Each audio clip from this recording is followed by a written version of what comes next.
Alors bonsoir tout le monde, bonsoir, j'espère que vous allez bien. Par la grâce du Seigneur Jésus-Christ, notre Seigneur et notre Sauveur. Alors le Seigneur me fait la grâce aujourd'hui de partager un message sur la foi. Alors la foi, c'est quelque chose, je ne veux pas dire une chose, mais nous allons voir la définition et nous allons vraiment explorer ce thème, ce sujet-là, selon que le Seigneur voudra en quelques minutes. Alors, je vais d'abord remettre ces moments entre les mains du Seigneur. Seigneur, merci Seigneur pour toute la grâce que tu me donnes, Seigneur, de parler de toi. Seigneur, moi qui ne suis rien, Seigneur.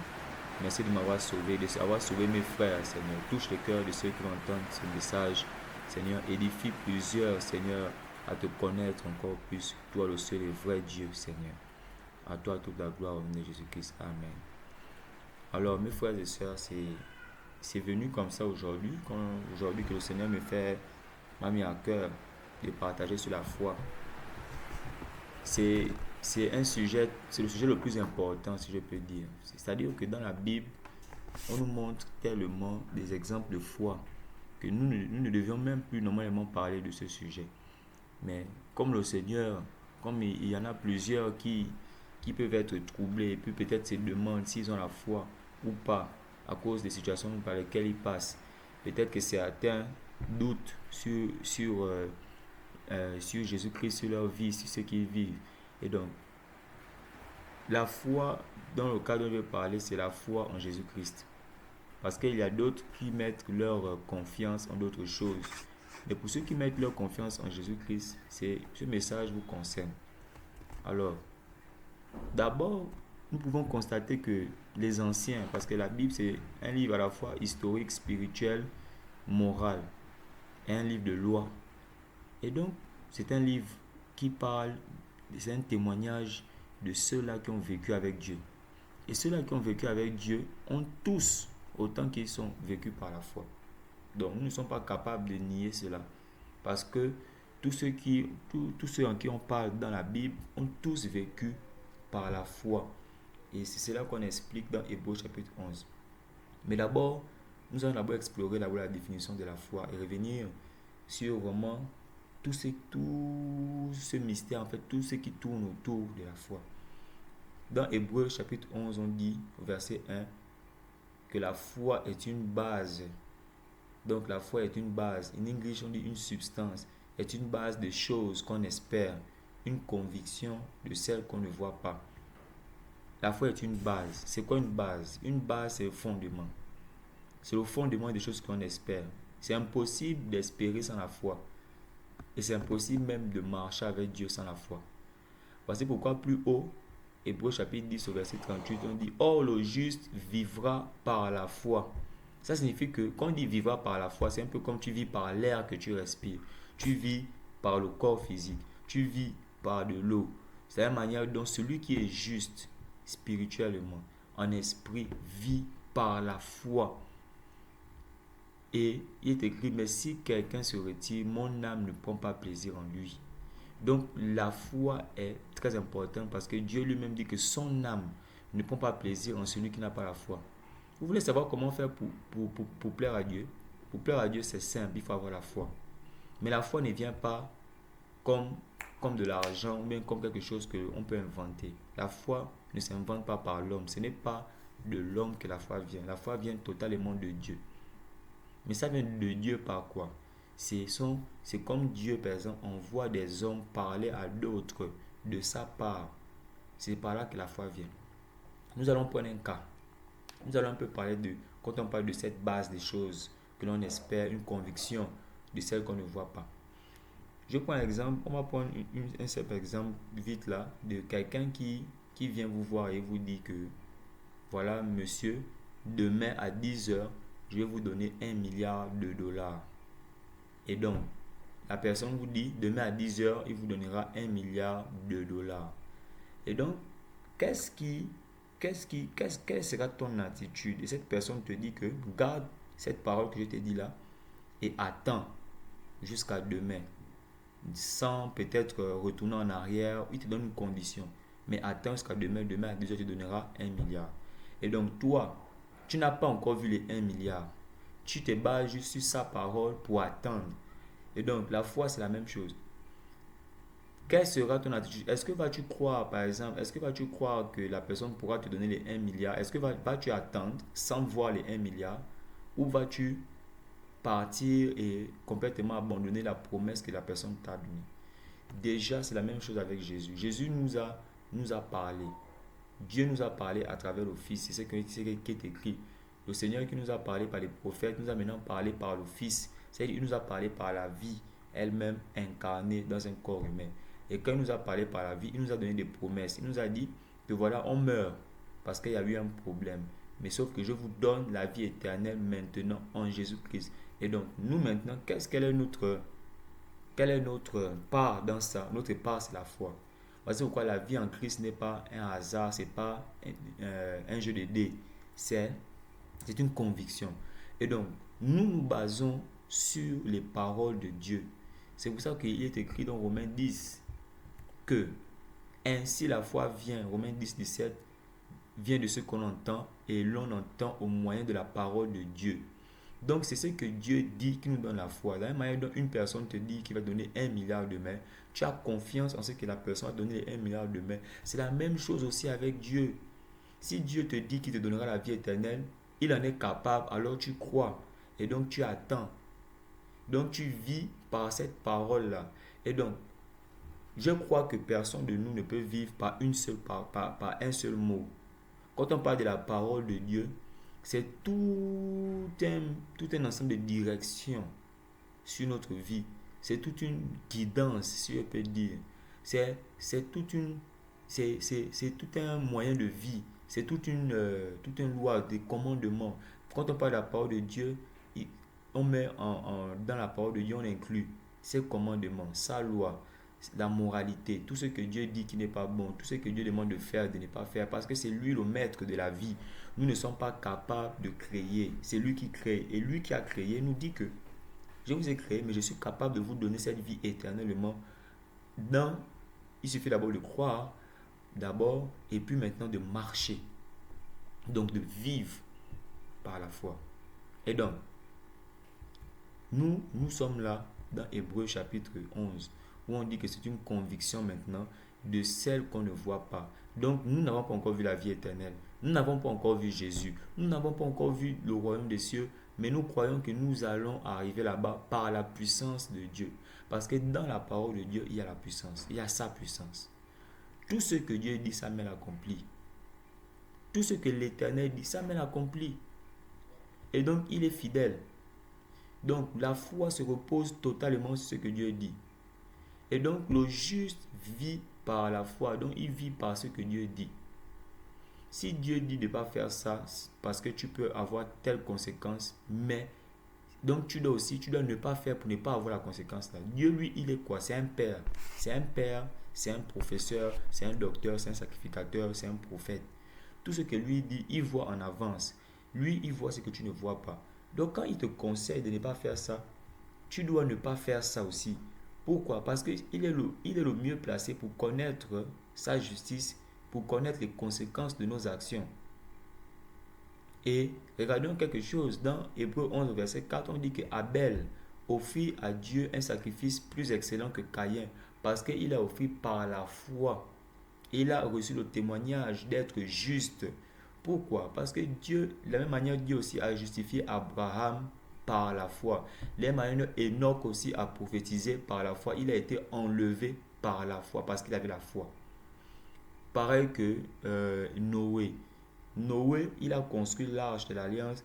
L'arche, c'est plutôt l'arche à cause du déluge, parce qu'il a cru que Dieu pouvait faire tomber la pluie jusqu'à ce que toute la terre soit inondée. Dieu l'avait averti, mais il n'était pas obligé de croire, mais il a cru. Ça veut dire qu'avant même Abraham, il y avait déjà des hommes qui avaient déjà commencé à croire en Dieu, sur ce que Dieu dit. Donc mon frère, ma soeur, ne pas vivre par la foi en Jésus-Christ, c'est être en danger. Déjà, nous allons aller dans une définition de c'est quoi la foi en Jésus-Christ. Dans cette définition, elle ne sera pas comme ce qu'on a toujours reçu. La foi en Jésus-Christ, c'est quoi? Pour comprendre la foi en Jésus-Christ, il faut d'abord comprendre qui est Jésus. Tu peux pas avoir foi en quelqu'un que tu ne connais pas. Hein, mes frères et sœurs. Nous ne pouvons pas avoir foi en quelqu'un que nous ne connaissons pas. Donc, c'est pour ça que nous allons voir qui est Jésus. Nous allons prendre peut-être 3 aspects de qui est Jésus. On dit que la foi vient de la parole de Dieu. Alors, Jésus d'abord est qui? Jésus d'abord, c'est la parole de Dieu. Ça, quand quelqu'un te dit, je te donne ma parole, que demain je vais faire ça. Je te donne ma parole. Crois-moi sur parole. Mais ce sont des expressions que nous disons que c'est nous, ça vient de nous. Mais Dieu lui-même, c'est lui le premier à parler. C'est lui le premier en qui nous devons croire. Parce qu'on dit qu'au commencement était le logos, qui signifie la parole, logos en grec. Au commencement était la parole était vers Dieu, et Dieu était la parole, et toutes choses ont été faites par la parole, et rien n'a été fait sans la parole. Maintenant, quand on vient au verset 14 de Jean 1, il est écrit que et la parole est devenue chair. Ça signifie que Jésus est d'abord lui-même la parole de Dieu. Et donc, avoir foi en ce que Jésus dit, savoir foi en ce que Dieu dit. Parce que Jésus-Christ lui-même dit que tout ce qu'il dit, ça ne venait pas de lui, ça venait du Père. Mais le Père, c'est à lui à qui appartient la parole. Parce que dans les cieux, c'est le Père, la parole et l'Esprit. 1 Jean chapitre 5. Donc, Dieu a sa parole, il a son esprit. Qu'est-ce qu'il fait? Il parle, il agit par son esprit. Donc, ce n'est pas par la force, mais c'est par mon esprit. Donc, ce n'est pas par nos actions, ce n'est pas par notre force, ce n'est pas par notre façon de prier. C'est par la foi que nous avons en Dieu qu'il agit par son esprit. C'est par la foi en ce que Dieu dit. On dit que Jésus est le Logos. Jésus est la parole de Dieu. C'est-à-dire que si tu as foi en Jésus, c'est que tu as foi en la parole de Dieu. Un déjà. Et puis on dit quoi? C'est en elle était la vie. Donc dans cette parole était la vie. Et la vie était la lumière. Donc Jésus est la lumière des hommes. Et lui-même, il le dit. Jean chapitre 8 au verset 12. Jésus lui-même confesse devant tout le monde. Il dit, alors Yahushua leur parla encore en disant, moi je suis la lumière du monde. Celui qui me suit ne marchera jamais dans la ténèbre, mais il aura la lumière de la vie. Ça signifie que Jésus-Christ, quand tu as foi en Jésus, tu as foi en la lumière du monde. Tu as foi en la lumière du monde. Et ça, c'est encore rien.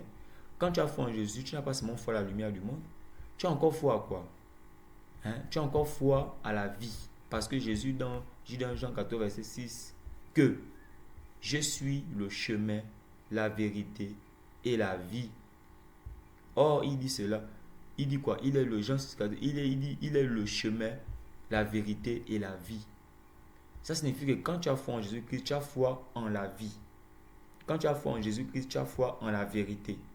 Quand tu as foi en Jésus-Christ, tu as foi en ce chemin-là que Dieu a tracé pour nous joindre à Dieu, pour aller vers lui, pour avoir la vie éternelle comme lui. Parce que Dieu ne meurt pas. Il dit, je suis la voie. Donc tu as foi en la voie. Tu as foi à la vérité. Tu as foi à la vie. Et Jésus encore dit quoi? Je suis la résurrection. Jean 11, 25. Ça signifie quoi? Que si tu as foi en Jésus-Christ, tu as foi en la résurrection. On ne peut pas croire à une résurrection sans croire en Jésus parce qu'il est la résurrection. Et ça, c'est aussi un bon sujet auquel nous devons parler. Nous mourons dans ce monde. Nous souffrons des maladies. Mais il y a quelqu'un qui a dit qu'il est la résurrection et la vie. Et il en a en abondance. Jésus a dit que quand je m'en vais, il a dit à ses disciples qu'il part. Il part faire quoi? Préparer une place. Nous avons foi en celui-là qui est monté et qui arrive. Oui, Jésus arrive, c'est évident, c'est immuable. Nous ne sommes pas capables d'annuler cette parole de Jésus qui a dit il reviendra. Il reviendra comme un voleur. Le Fils de l'homme reviendra et c'est Jésus-Christ lui-même. Les hommes pourront venir se présenter comme étant des Christ. Ils pourront se présenter comme étant des Mashiach, des dieux, des gourous, des prophètes. Mais nous avons confiance en celui-là qui est mort et ressuscité pour nous. C'est tout. Si ce n'est pas lui qu'on voit avec les mains percées, on ne croit en aucun autre. Amen. C'est ça la foi en Jésus-Christ. La foi en Jésus-Christ nous amène à marcher dans l'amour. Parce qu'on dit dans 1 Corinthiens 13, au dernier verset, que ces choses demeurent, la foi, l'espérance et l'amour. Tu ne peux pas avoir la foi sans l'amour. Tu ne peux pas avoir l'amour sans la foi. Et tu ne peux pas avoir la foi sans l'espérance et l'amour sans l'espérance. Ça veut dire que quand tu as l'amour de Dieu, tu espères en Dieu. Tu as foi en Dieu et tu marches par la foi en Dieu. Mais quand tu ne l'aimes pas, et tu vas marcher comme tu veux, tu vas faire ce que tu veux, tu ne pourras, en fait, tu n'as pas de mœurs selon l'esprit. Tu ne marches pas selon l'esprit. Marcher par la foi, avoir la foi en Jésus-Christ, c'est aussi marcher par l'esprit. Et c'est aussi vivre par l'esprit.